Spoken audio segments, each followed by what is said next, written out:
Jadi ibadah kurban ini bila dikerjakan dengan benar, goalnya itu adalah membangun kedekatan yang lebih dengan Allah Subhanahu wa taala. Jadi orang yang mampu melakukan ibadah yang dimaksudkan, maka ciri kesuksesan utamanya itu bukan berapa banyak, berapa besar, ya, berapa berat hewan yang kemudian disembelih, tapi bagaimana ia bisa mengambil hikmah dari proses itu sehingga bisa membangun kedekatan lebih antara dirinya dengan Allah Subhanahu wa taala. Bahasa paling simpelnya adalah pasca ibadah ini dirinya menjadi semakin dekat dengan Allah. Nah, ukuran kedekatan itu kan nanti ada dua. Ya, yang pertama bertambah ibadah ritualnya sebagai bentuk ketawakalannya kepada Allah, konektivitasnya kepada Allah. Salatnya semakin bertambah, gitu kan? Bacaan Qur'annya semakin rajin, ya. Kemudian turunan-turunan yang kira-kira menghubungkan kita dengan Allah Subhanahu wa taala. Dan yang kedua adalah hablu minan nas. Jadi hablu minallah tadi yang pertama. Yang kedua hablu minan nas. Ya, bertambah baik dengan sesamanya, di keluarganya, hubungan dengan tetangga, kerabatnya dan sebagainya. Itu ukuran spesifiknya. Sehingga orang-orang yang punya kedekatan lebih dengan Allah Subhanahu wa taala, dua sisi ini pasti akan terlihat baik dalam menjalani kehidupannya. Ini gambaran pokoknya. Nah, sekarang pelajaran besarnya adalah bagaimana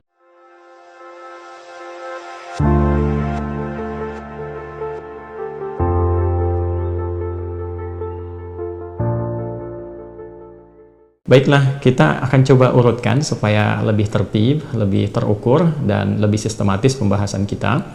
Saya akan bagi kepada 3 bagian yang penting. Saya harapkan Bapak Ibu, keluarga sekalian bisa menyimak dengan fokus karena waktu kita akan sangat terbatas sekali, dan ini akan menentukan bukan sekedar benarnya cara kita untuk berkorban di tahun ini, tapi juga yang paling penting adalah keberhasilan. Nah, ini, jadi ada benar, ada keberhasilan. Itu dua hal yang berbeda dalam penunaian ibadah. Ada orang yang benar sholatnya secara rukun, ya, rukunnya benar, terpenuhi syaratnya, kan? Dan terangkat kewajibannya, mendapatkan pahala insya Allah dengan kadar keikhlasannya, tapi belum tentu ia paham yang dibaca, belum tentu ia mengerti apa yang dilakukan, sehingga setiap hikmah dari bacaan dan gerakan itu karena tidak dipahami, tidak bisa diimplementasikan dalam kehidupan. Nah, itu artinya benar sholatnya tapi tidak berhasil mendapatkan hikmah, sehingga hal-hal yang bisa diraih saat di dunia ini sebagai dampak dari ibadah sholat itu tidak optimal. Demikian pada ibadah korban juga, ya, ada proses yang dilakukan secara benar, baik rukunnya, kemudian hal-hal terkait yang mengikuti syarat-syarat hewannya, ya. Namun ada hikmah yang besar yang penting kita ketahui, yang juga menentukan sebatas apa yang bisa kita dapatkan dari keberhasilan ibadah dimaksud. Baik, teman-teman sekalian, Bapak dan Ibu, saya ingin runtutkan dulu pada puncak nanti apa yang disebut dengan korban.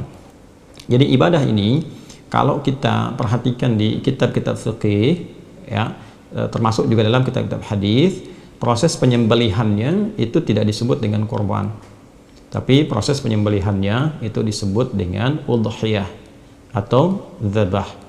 Ya, jika disebut dengan udhiyah itu seakar nanti dengan kata duha, artinya proses penyembelihan yang dilangsungkan di waktu duha. Karena itu idnya disebut dengan Idul Adha, ya. Nah, duha itu kurang lebih lah batas 2 tombak kalau matahari melewati batas terbitnya. Jadi kalau terbitnya disebut dengan masyriq, tempat terbitnya, ketika melewati tempat terbit itu, saat masuk tempat terbit kan haram hukumnya salat, ya. Ya, sama dengan tempat terbenamnya. Jadi ketika lewat tempat terbit itu ukuran bayangan itu 1 tombak, ya, kalau dikonversi kurang lebih 1 jam lah dari tempat terbit itu. Nah, itu kita akan dapati di situ waktu syuruk, ya. Jadi kalau dari fajar ke 1 tombak itu 1 jam kurang lebih. Jadi kalau subuh misalnya sekarang di Indonesia bagian barat 4.37 misal saja, kan? Nah, maka kalau diambil 1 jam dari situ, ya 5.37 itu sudah masuk waktu syuruk. Nah, itu lewat 1 tombak dari waktu terbit. Jadi kalau misalnya diambil 1 tombak lagi, taruhlah diambil kemudian 15 menit atau 30 menit dari situ. Jadi kalau setengah 6 tambah 30 menit sekitar jam 6, ya. Nah, itu sudah masuk waktu duha. Jadi kalau tadi itu awal duha, kalau sekarang masuk ke awal ke pertengahan duha, sekitaran jam 6 sampai ke setengah 7. Ya, jam 6 sampai ke setengah 7.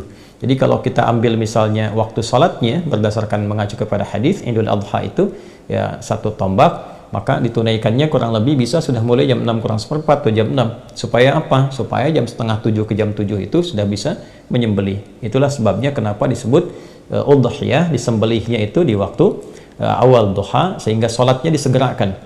Ya, itu bedanya dengan Idul Fitri. Kalau Idul Fitri kita makan dulu, jadi idnya dirayakan fitrah dengan makan terlebih dahulu untuk menunjukkan bahwa puasa sudah selesai, sekarang sudah tidak puasa lagi, maka kemudian membatalkan terlebih dahulu, makan terlebih dahulu, baru kemudian setelah itu agak senggang berangkatlah ke tempat sholat untuk menunaikan sholat id, sehingga idnya disebut Idul Fitr. Tapi Idul Adha berbeda. Idul Adha itu awalnya, ini konsep awal ya, konsep awalnya itu makannya setelah mendapatkan yang disembelihan. Jadi kenapa sholatnya dipercepat, disembelih kemudian di waktu duha, lalu setelah itu supaya cepat disembelih itu dimasak, bisa dikonsumsi. Jadi yang pertama dimakan itu adalah yang dari hasil sembelihan. Ya, tapi berjalannya waktu memberikan kesan bahwa ini dulu bila itu mudah untuk dilakukan.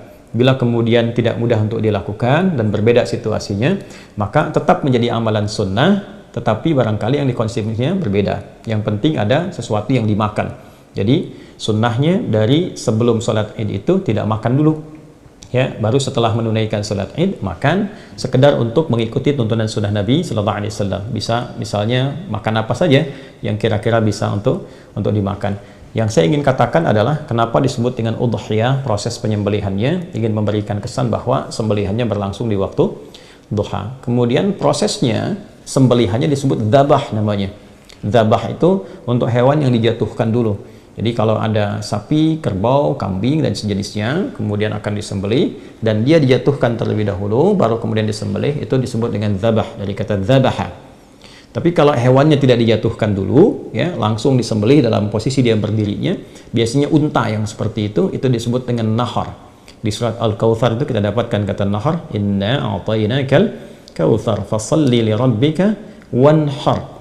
Jadi spirit ayat ini ingin mengatakan kalau kita sudah diberikan oleh Allah karunia berlimpah, sudah sukses, kan? Jangan lupa sama Allah yang menitipkan. Toh kan sebelumnya kita berdoa, banyak minta sama Allah, begitu dikasih lupa sama Allahnya, ya. Maka cara mensyukuri semua nikmat ketika diberikan itu berbanyak konektivitas dengan Allah. Yang pertama adalah ibadah lewat fisik, salat, fasalli, banyak salat, tambah tahajud, tambah salat sunnah. Kemudian yang kedua, beribadah lewat harta. Yang enggak semua orang bisa lakukan, wanhar. Ya, di era Nabi itu menyembelih unta termasuk yang paling tinggi, karena unta kan nggak semua orang bisa dapatkan, ya. Jadi maksudnya apa? Kalau sudah sukses, jangan murah dalam berbagi. Toh yang dititipkan pun bukan punya kita juga. Supaya harta bertambah, Allah makin sayang, ya semakin banyak berbagi. Itu dua sikap bagi insan beriman. Singkatnya, dalam narasi baik di Quran ataupun di hadis tidak ditemukan kata korban. Sekarang kenapa menggunakan kata korban? Ya, dan tema besarnya pun tebar korban, ya kan? Bukan tebar hewan, kan? Tebar kurban, dan bukan tebar dzabah, bukan tebar udhiyah. Nah, di titik ini yang ingin saya garis bawahi, dan saya akan sedikit mengilustrasikan, barangkali juga sedikit berdiri supaya saya bisa menuliskan sesuatu yang Bapak Ibu bisa lihat, dan ini titik yang paling penting. Kalau tidak ada ini, saya tidak akan adakan Zoom.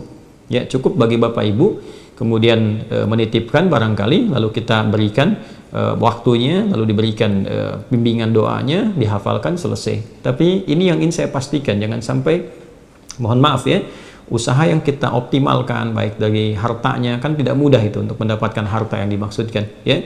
Kemudian juga waktu dan sebagainya tidak sia-sia. Nah, jadi saya ingin fokuskan satu titik yang paling penting, bahwa kata korban, ya kurang lebih begini ya, kalau kita tuliskan korban. Nah, ini dari bahasa Arab, tulisannya seperti ini, ya, korban, ya, jelas ya? Baik, ini asalnya seperti ini, berasal dari akar kata kaf, ra, dan ba, qoroba. Bila ditambah dengan alif dan nun, ini menunjukkan bentuk superlatif, sesuatu yang sangat sighah mubalaghah, ya. idh qarraba qurbanan fataqabbala min ahadihima wa lam yataqabbal min al-akhar. Demikian di Al-Maidah itu. Perhatikan baik-baik, fokus. Jadi korban itu asalnya bukan menyembelih, ya. Pada dasarnya dikata korba yang berarti dekat, ya. kalau dijadikan bentuk superlatif, bertambah atau menjadi sangat ya maknanya, maka rumusnya menjadi seperti ini, fu'lan, u'an gitu ya. Ini menunjukkan sesuatu yang bertambah sangat. Ghafara, mengampuni. Ghufran, yang banyak ampunannya. Ya, jelas ya? Baik. Kemudian ada lagi yang pakai fathah, nggak pakai dhammah, kayak fa'lan, rahman, yang banyak kasih sayangnya. Ya kan? Nah, ini kemudian bentuk ini menunjukkan yang sangat dekat, yang banyak kedekatannya, sangat dekat.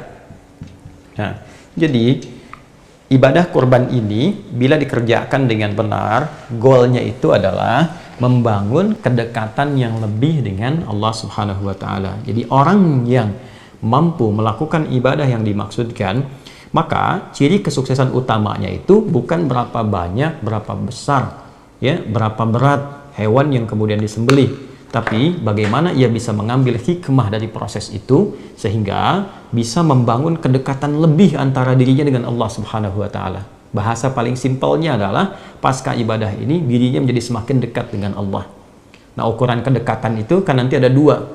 Ya, yang pertama bertambah ibadah ritualnya sebagai bentuk ketawakalannya kepada Allah, konektivitasnya kepada Allah. Salatnya semakin bertambah, gitu kan? Bacaan Qur'annya semakin rajin, ya. Kemudian turunan-turunan yang kira-kira menghubungkan kita dengan Allah Subhanahu wa taala.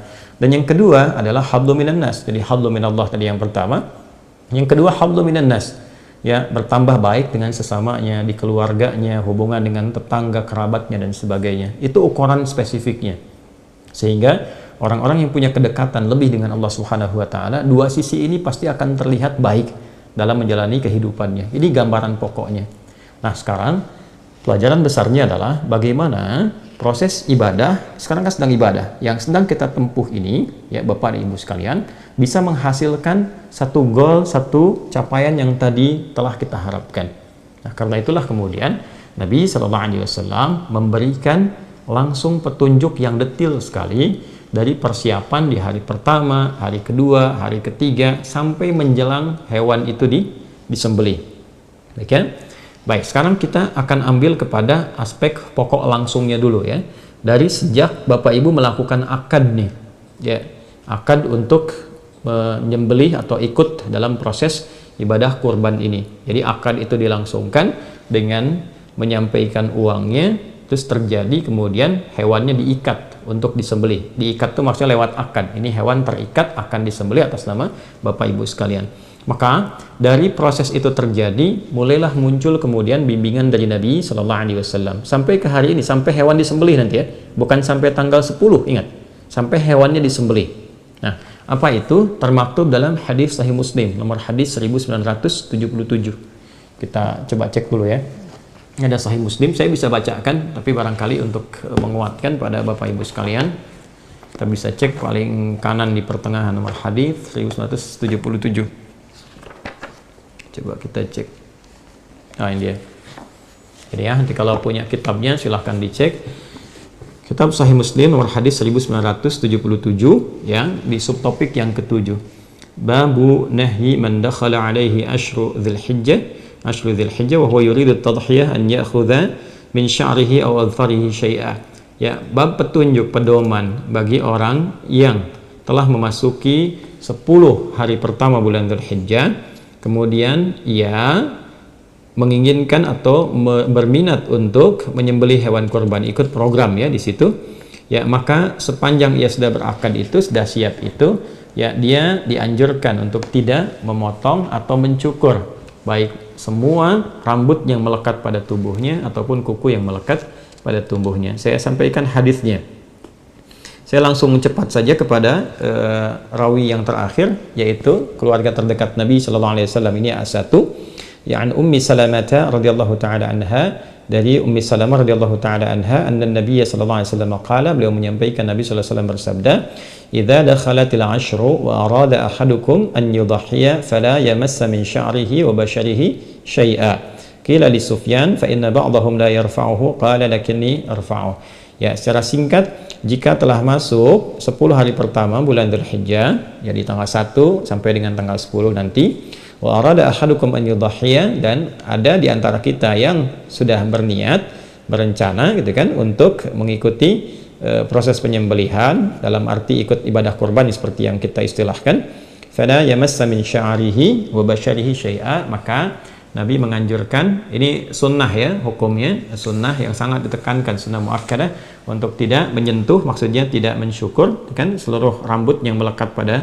tubuhnya, kemudian juga dan tidak memotong kukunya ya. Ini gambaran yang pertama. Nah, saya ingin sampaikan begini, jadi ada sunnah yang pertama dianjurkan sampai hewan kurbannya disembelih.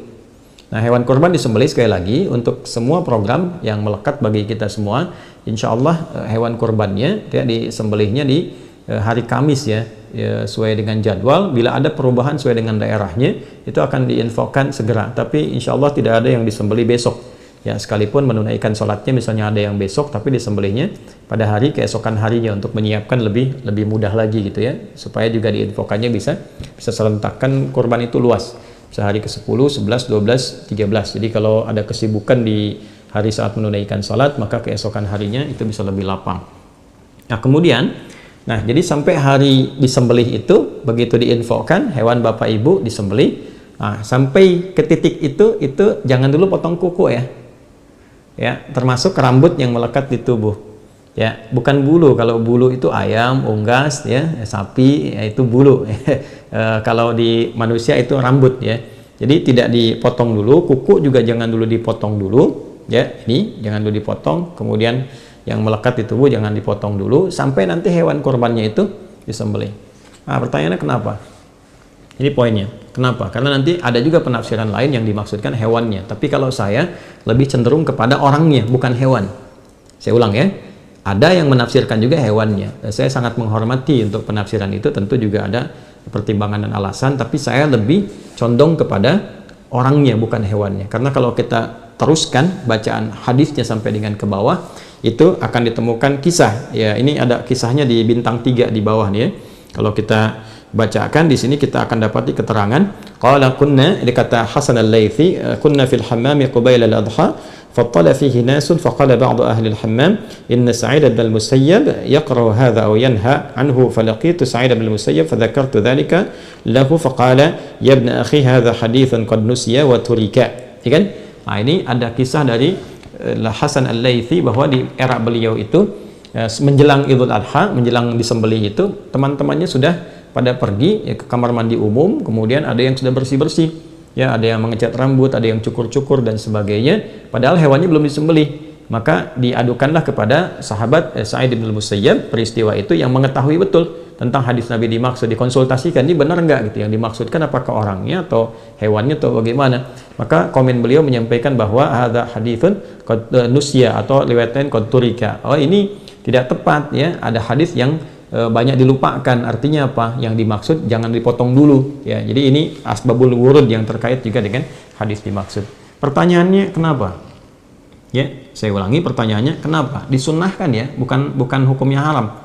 Jadi kalau memang ada kondisi-kondisi yang memang harus dicukur misalnya, tidak ideal dengan penampilan tertentu, atau ada keperluan yang sifatnya lebih penting misalnya untuk dilakukan, tapi penampilan tidak sesuai, ya boleh-boleh saja, tidak ada masalah. Tapi yang dimaksud adalah, ya ini yang ingin saya tekankan.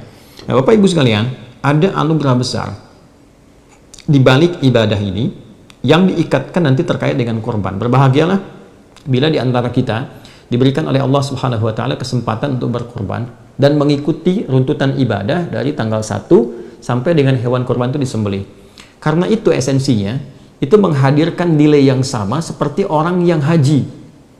Walau dia tidak berhaji, ingat. Jadi bukan mendapatkan pahala haji, bukan. Kalau ingin pahala haji ya berhaji. Yang dimaksudkan adalah mendapatkan value dari ibadah haji, yaitu sifat mabrur. Ya, kalau kita baca di hadis Muslim di kitab yang sama, nomor hadis 1349 dari sahabat Abu Hurairah radhiyallahu taala anhu, Nabi SAW menyampaikan wal hajjul mabruru laisa lahu jazaa'un illal jannata. Haji mabrur itu, nah itu value-nya mabrur. Ya, mabrur itu bukan makbul. Kalau makbul diterima. Nah, ukuran diterimanya itu apa? Ada value-nya, namanya mabrur. Nah, value yang dikerjakan oleh orang haji ini itu bisa diraih ya oleh orang yang tidak haji. Tapi bukan berarti mendapat pahala haji, ingat ya. Berbeda antara pahala dengan value-nya, dengan nilainya. Dan itu tinggi di hadapan Allah. Jadi kalau sama-sama dapat itu, dapat apa nih? Kalau di sana laisa lahu jazaa'un illal jannah, yang di sini dapat apa? Ya. Nah, Saya ingin balik dulu, dan ini sebagian telah saya terangkan juga.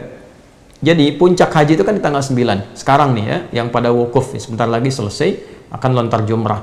Nah, untuk menuju tanggal 9 itu, Allah meminta kepada mereka semua untuk menunaikan dan memperkuat ibadah, disebut dengan takwa. Itu ada di Quran surah kedua Al-Baqarah, ayat 197. Wa tazawwadu fa inna khairaz zadit taqwa. Orang-orang yang sudah bersiap menunaikan haji, dia sudah miqat, sudah nunggu untuk puncak Arafah itu, maka kata Allah, perbanyak ibadah. Perbanyak ibadah, perbanyak ibadah. Supaya apa? Supaya ketika masuk ke tanggal 9 puncaknya, sudah ada koneksi yang kuat ya, sehingga mudah, mau doa mudah, mau istighfar mudah, gitu kan. Kemudian mau minta kebaikan-kebaikan mudah. Kalau sebelum tanggal 9 banyak kemana-mana, nggak banyak ibadah, banyaknya belanja, nanti begitu dia wukuf kosong keadaan hatinya. Nah, orang yang tidak menunaikan haji itu mendapatkan porsi isyarat yang sama dari Nabi supaya memperbanyak ibadah ya di awal-awal bulan Dzulhijjah ini. Dari mana taunya? Kita temukan misalnya di Al-Bukhari nomor hadis 969 dari Ibnu Abbas radhiyallahu taala anhuma. Nabi SAW menyampaikan, "Ma min ayyam al-'amalu salihu fiha ahabbu ya au fihinna ahabbu ila Allah min hadhil ayyam al-'ashr." Tidak ada satupun perjalanan hari ya, saat seseorang menunaikan amal soleh, itu naik status amal solehnya dicintai oleh Allah, yaitu 10 hari pertama di bulan Dzulhijjah. Jadi ketika orang yang haji itu perbanyak ibadah, orang yang tidak haji pun, kita ini maksudnya di sini ya, itu diminta oleh Nabi sama lakukan ibadah juga. Ya, tingkatkan sholat, latihan banyak puasa, kemudian berusaha banyak Quran, berusaha banyak baca Quran atau interaksi atau berzikir, gitu kan? Untuk apa? Untuk puncak tanggal 9. Jadi di sana tanggal 9, di sini tanggal 9. Ini poinnya. Nah, di tanggal 9 itu ada apa? Kalau yang di sana wukuf, di sini puasa. Jadi kalau kita ambil yang di sana wukuf, di sini puasa. Puasanya kita bisa lihat misalnya di hadis riwayat At-Tirmidzi nomor hadis 749. Ya, dari Nabi sallallahu alaihi wasallam, beliau menyampaikan, "Siyamu yaumi Arafah anni ahtasibu 'ala Allahi ay yukaffira sanata allati ba'daha wa sanata allati qablaha." Ini poinnya penting sekali nih Bu, ya, Bapak, teman-teman sekalian. Jadi kata Nabi, puasa yang ditunaikan di hari ke-9 itu pada momen Arafah. Jadi yang di sana momentumnya, yang di sini itu harinya, hari dalam arti waktu. Jadi maksudnya apa? Waktunya tanggal 9, boleh jadi ada yang sama, boleh jadi ada yang berbeda, tapi kalau masuk di waktu itu lakukan seperti orang yang wukuf amalannya. Ya, maksudnya apa? Kalau di sana hanya sekedar wukuf, wukuf kan berdoa, minta ampun, beristighfar, muhasabah diri. Di sini pun bukan sekedar nahan lapar dan haus, tapi ikut muhasabah juga. Ya, ikut minta ampun kepada Allah. Jadi bukan puasa biasa. Ya, biasanya kalau saya suka melihat kapan di sana wukuf tuh jam berapa ya, saya suka ukur tuh. Jadi saya ukur biasanya jam 5 ya, setengah 6 menjelang maghrib waktu Indonesia, kan bedanya 4 jam. Jadi kalau 4 jam ditarik ke sana itu masuk zuhur. Jadi biasanya sudah masuk waktunya khutbah. Jadi begitu sholat sudah semuanya duduk. Nah, di sini biasanya saya suka merenung, duduk menghadap ke arah kiblat, kemudian bermuhasabah. Yang dimaksudkan kita puasa tanggal 9 ya, kemudian diisi dengan amalan-amalan seperti orang wukuf. Tapi yang wukuf itu yang di sana, bukan kita di sini. Ya, tapi amalannya bisa kita lakukan serupa. Dalam arti apa? Dalam arti muhasabah, introspeksi diri. Jadi tanggal 9 itu bukan sekedar nahan lapar, haus, tapi banyakin istighfar, banyak minta ampun kepada Allah, berdoa dalam kebaikan. Itu kesan nabinya. Nah, orang-orang yang mampu melakukan itu, ya, maka apa yang terjadi sekalipun dia tidak haji? Kata Nabi sallallahu alaihi wasallam, "Anni ahtasibu 'ala Allah." Aku sangat berharap, bermohon kepada Allah diberikan satu bonus tuh ya. Ya, pahala dapat dia, tapi apa yang bonus yang Nabi maksudkan di sini? Ayyukaffira sanatal lati ba'daha wa sanatal lati qablaha. Supaya Allah menjaga dia dari perbuatan-perbuatan maksiat setahun ke depan dan menggugurkan dosa-dosanya minimal setahun ke belakang. Ini menarik nih ya. Jadi kalau berhasil tuh ibadah puasa di tanggal 9 itu, dan dia bermuhasabah, minimal kan kita mereview dosa apa yang pernah kita lakukan kan, minta ampunan sama Allah, diingat-ingat hubungan dengan Allah, hubungan dengan makhluk. Itu begitu minta ampun tanggal 9 itu spesial. Makanya para ulama itu sangat meng-highlight sekali ya, di awal Dzulhijjah itu 9 itu spesial. Kalau bisa sekalipun nggak puasa, tetap kita memperbanyak doa di situ. Misalnya ada di kalangan perempuan, akhwat yang sedang haid misalnya, tiba masa haidnya, walaupun tidak menunaikan puasa di dalamnya, tidak terhalang untuk berdoa. Perbanyak doa, perbanyak minta ampun, perbanyak istighfar di situ. Itu potensinya mahal sekali, dan yang menyampaikan Nabi. Kan kita ini dinilai dengan iman kita. Ya, awas jangan bertanya, bisa begitu? Tidak. Ini perkara iman. Karena itu kita beriman, kita meyakini apa yang disampaikan Nabi, maka manfaatkan. Ini semua ulama itu, kalau dalam tanda petik ya, kalau sudah dekat tuh sering teriak-teriak. Dalam tanda petik, teriak tuh maksudnya kencang mengingatkan. Jangan sampai luput. Jangan sampai luput. Kalau luput, nunggu tahun depan. Gitu ya. Maka betul-betul optimalkan. Nah, di titik ini ketika kita memohon, maka turun ampunan Allah. Dosa-dosa yang lampau berpeluang diampuni. Ciri diampuni itu apa? Ciri diampuni, hilang kan kotornya, maka muncul baiknya. Nah, kalau benar dia seperti itu, dia akan dijaga oleh Allah sampai setahun ke depan itu jadi orang baik. Lisannya baik, pandangannya baik, pendengarannya baik. Nah, kebaikan yang muncul setelah yang buruk hilang, itu disebut birrun namanya. Birrun. Kalau melekat pada pelakunya, disebut mabrur. Kenapa disebut haji mabrur? Karena haji yang dikerjakan dengan benar itu mampu mengentaskan sifat-sifat buruknya dan mentransformasikan, merubah dia jadi lebih baik. Sehingga disebut hajjul mabrur, hajinya, ya, bukan orangnya. Kalau hajinya berhasil, itu yang dimaksudkan Nabi itu. Kalau berhasil melekat pada orang, maka sifatnya mabrur. Nah, orang-orang yang tidak haji, tadi saya katakan, value dari mabrur itu bisa dia dapatkan. Dengan cara apa? Dia bisa isi sepanjang 1 sampai 9 ini untuk bisa mengevaluasi dirinya. Begitu mendapatkan ketenangan, selesai puasa, ada perubahan dalam dirinya. Rasa tenang, rasa baik. Nah, itu yang dimaksud birrun. Kalau melekat pada dirinya, maka disebut dengan mabrur. Maka, apa yang bisa dia rasakan saat menjalani kehidupan, itu lebih baik ke depannya. Kontrolnya lebih baik. Mau bicara yang kurang bagus, dijaga jadi bagus. Memandang yang baik. Itu yang dimaksud hadis Nabi tadi, terjaga dari dosa sampai setahun ke depan. Ya, sampai ketemu lagi. Ya, ketemu lagi, Dzulhijjah lagi, tiap tahun dijaga sampai dia meninggal, insya Allah husnul khatimah. Ya, husnul khatimah. Nah, yang paling menarik hubungan dengan penyembelihan apa? Kalau selesai wukuf yang haji tanggal 9, itu kan bergerak tuh, ya, ke Masy'aril Haram atau dikenal dengan Muzdalifah. Ya kan? Dia berzikir kan, Quran surah ke-2 ayat 198, ya kan? Nah, laisa 'alaikum junahun an tabtaghu fadlan min rabbikum fa idza afadtum min arafatin fadhkurullaha 'indal masy'aril haram. Maka teman-teman yang di sana akan bergerak nanti ya ke arah Muzdalifah, kemudian di situ berzikir sampai menunggu nanti menjelang ke fajar. Cari batu kan? Ya, lalu setelah itu ke Jamarat ya. Melontar. Yang dilontar itu Aqabah tuh, yang besarnya. Ya, bukan yang wusta, bukan yang ula. Saya cepat saja kalau Bapak Ibu teman-teman dapatkan buku yang saya tentang umrah ya. Kalau ikut program umrah tuh ada buku yang kita berikan yang saya tulis langsung itu. Jadi kami jelaskan betul kenapa Aqabah, kenapa disebut wusta, kenapa ula, kenapa urutannya begitu gitu ya. Secara singkatnya begini, kalau Aqabah itu gambaran diri kita. Wusta itu lingkaran dekat. Ula itu faktor terjauh, lingkaran luar. Ya, yang terjauhnya. Jadi kadang-kadang yang membuat diri kita itu kurang baik, kurang dekat dengan Allah, yang pertama adalah ketidakmampuan mengontrol diri sendiri. Nafsu. Aqabah itu gambaran dari nafsu. Jadi kalau marah itu bukan karena faktor luar pada umumnya, tapi lebih karena ketidakmampuan mengontrol emosi di dalam. Nah, kalau ini baik, kadang-kadang sudah baik nih, tapi mendapatkan lingkaran sekitar yang dekat yang kurang bagus. Ya, misalnya tetangga, misalnya sikap kurang baik, atau bergaul dengan teman-teman dekat kurang bagus, ya.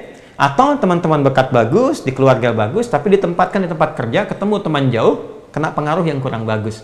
Yang dekat itu disebut dengan wusta, lingkaran sekitaran. Ula itu yang terjauh. Walal akhiratu khairul laka minal ula. Aqabah itu pribadi. Karena itu dari Muzdalifah yang dilontar itu bukan yang wusta, bukan yang ula, tapi yang Aqabah. Dan perhatikan kalimatnya. Bismillahirrahmanirrahim. Bismillahirrahmanirrahim. Bismillahirrahmanirrahim sampai 7 kali.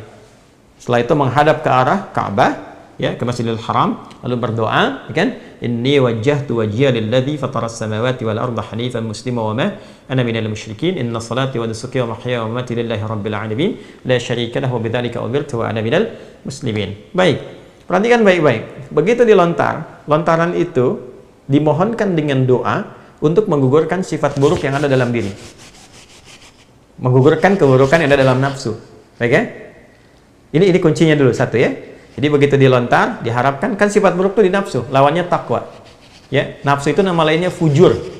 Fujur itu lawannya takwa. Di Quran surah ke-91 ya, ayat 8. Fa'alhamaha fujuraha wa taqwaha. Ya kan? Jadi kalau di takwa ada jujur, di sini ada dusta. Kalau di sini ada sabar, di sini ada amarah gitu. Nah, ini yang direndam. Begitu dilontar ini naik. Nah, sifat takwa itu sifat dasar malaikat. Nafsu itu sifat hewan.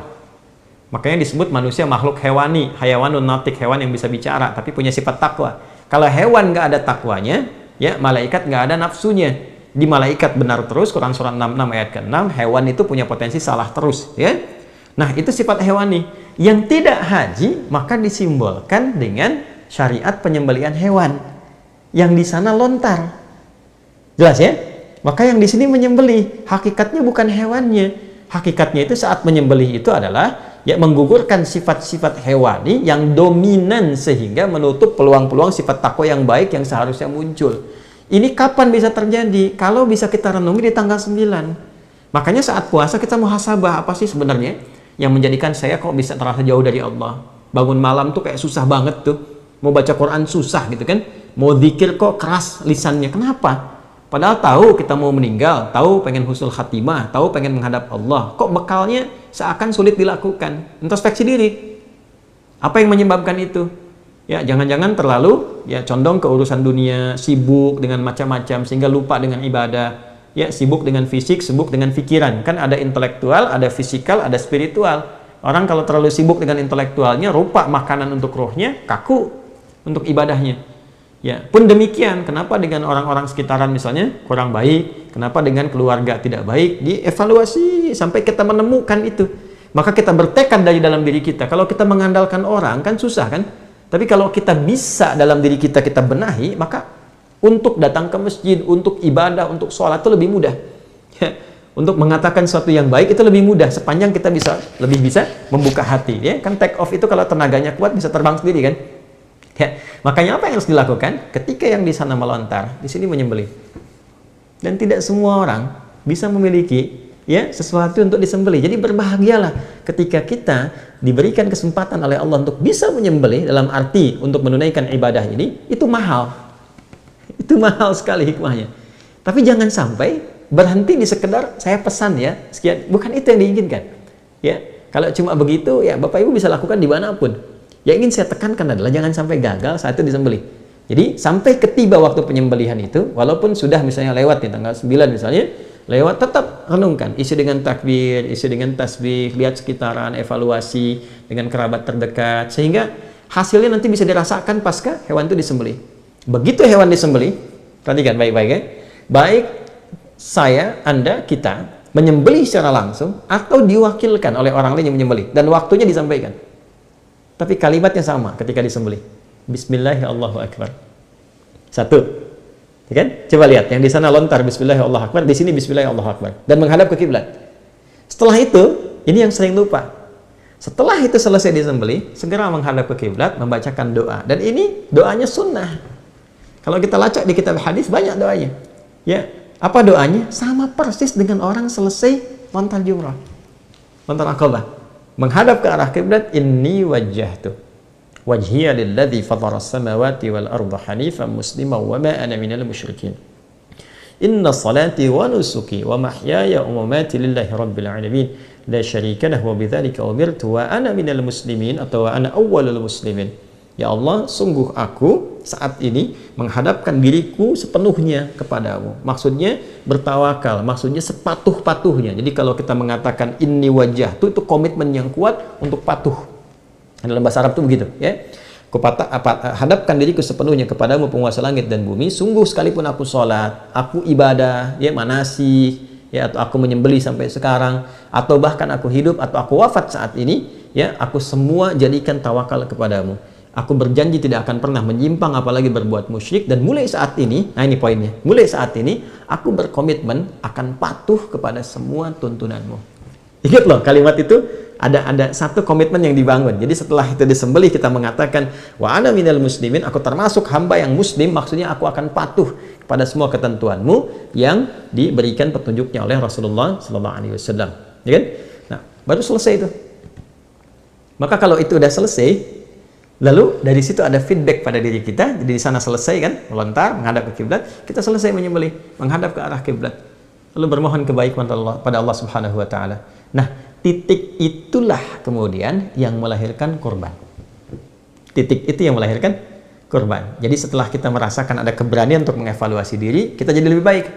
lebih dekat dengan Allah, ya, lebih ringan lisan berzikir, lebih ingat bahwa kita akan pulang, lebih meningkat ibadahnya, lebih nyaman, lebih enak. Itu yang dimaksud dengan kurban. Ya, makanya ibadahnya, kenapa para ulama memperkenalkan nama kurbannya bukan penyembelihannya, untuk memberikan kesan pengingat yang kuat kepada kita, yang diharapkan itu perubahannya, bukan sekedar hewannya. Kalau mau nyari pahala dengan hewannya sepanjang ikhlas, sumbernya bersih, pahala dapat. Tuh, mau nyari pahala. Tapi kalau kita mau mencari lebih dari situ, supaya mendapatkan percikan keberkahan dari ibadah itu, maka urutan ini setidaknya kita bisa optimalkan. Ya, jadi saya sangat berharap Bapak Ibu sekalian, di sesi ini kan pembekalan menuju ke penyembelihan. Saya harapkan kepada kita semua, ya, dengan izin Allah Subhanahu wa taala, sambil kita saling mendoakan. Yang pertama, coba kita ikuti sunnah-sunnah yang tadi Nabi tuntunkan, karena ini setahun sekali dan tidak semua punya kesempatan seperti ini.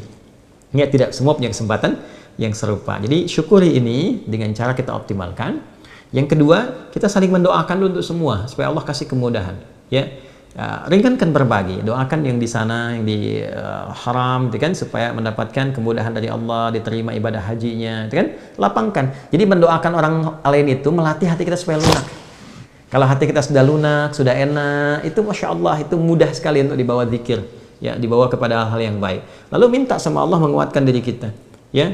Ya muqallibal qulub tsabbit qulubana ala dinik, ada iman, ala istiqamah, ala tawakkul ilaik, gitu kan, minta kebaikan. Setelah itu isi perbanyak dengan, kalau kita lihat di Musnad Ahmad itu dengan takbir, dengan tahmid, dengan tasbih, dengan tahlil, sampai kemudian masuk di penunaian salat, ya, sampai kemudian disembelih, bahkan di 3 hari terakhir. Karena bentuk syukurnya, ya, bertambah takwanya. Jadi kalau nanti selesai kurban, itu ukuran pertamanya nanti 2 hari setelah itu. Jadi begitu selesai kurban, 2 hari, makanya disebut hari tasyrik kan? Hari tasyrik itu, ya, itu 2 sampai 3 hari kan? 11, 12, 13. Standar kecilnya 2 hari. Quran surah ke-2 ayat 203. Wadhkurullaha fi ayyamin ma'dudat faman ta'ajjala fi yawmain. Itu disebut nafar awal, ya. Kemudian ada yang nafar akhir, ya, ada nafar akhir ditambah dengan 3 hari. Intinya apa? Ada ujian tuh di 2-3 hari itu, merasa kenikmatan nggak? Ya, merasa senang ibadah nggak? Tambah nggak? Ya, hubungan baik nggak dengan sesama dan sebagainya. Kalau kita dapat itu ciri pertama bahwa kurban kita bukan sekedar diterima oleh Allah, tapi ada berita baik bahwa kurban itu telah memberikan perubahan dan keberkahan dari sisi Allah kepada kehidupan kita. Nah, tapi untuk siapa? Liman ittaqa. Coba baca Quran surah kedua ayat 203 tuh, paling kiri sebelah atas. Wadhkurullaha fi ayyamin ma'dudat faman ta'ajjala fi yawmayn fala itsma 'alaihi wa man ta'akhkhara fala itsma 'alaihi liman ittaqa.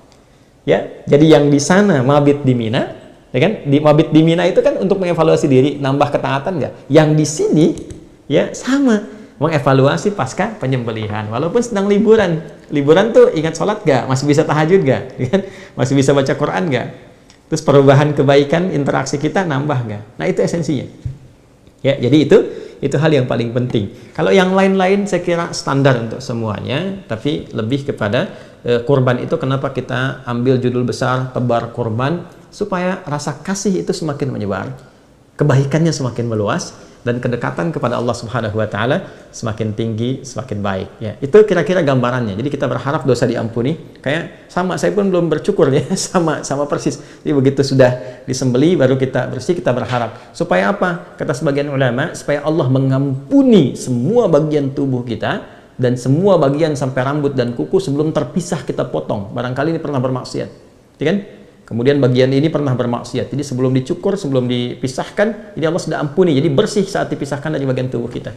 Nah, itu diantara hikmahnya.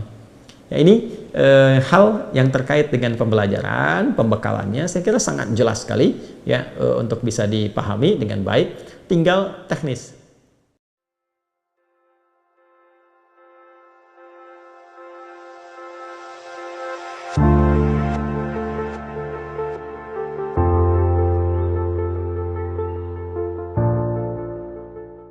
Terima kasih telah menyimak video ini hingga akhir. Semoga apa yang kita pelajari hari ini dapat menambah pemahaman kita dalam menjalankan ibadah kurban dengan benar dan penuh keikhlasan. Ibadah kurban bukan hanya tentang menyembelih hewan, tetapi juga tentang ketaatan, pengorbanan, dan keikhlasan dalam mendekatkan diri kepada Allah Subhanahu wa Ta'ala. Mari kita pastikan setiap ibadah yang kita lakukan sesuai dengan tuntunan yang benar agar bernilai pahala di sisi Allah. Semoga Allah menerima ibadah kurban kita, melapangkan rezeki kita, dan menjadikan kita hamba yang selalu taat kepadanya. Jangan lupa untuk membagikan video ini kepada keluarga dan sahabat, agar semakin banyak yang memahami dan menjalankan ibadah kurban dengan benar. Semoga setiap kebaikan yang kita sebarkan menjadi amal jariah yang terus mengalir pahalanya. Wassalamualaikum warahmatullahi wabarakatuh.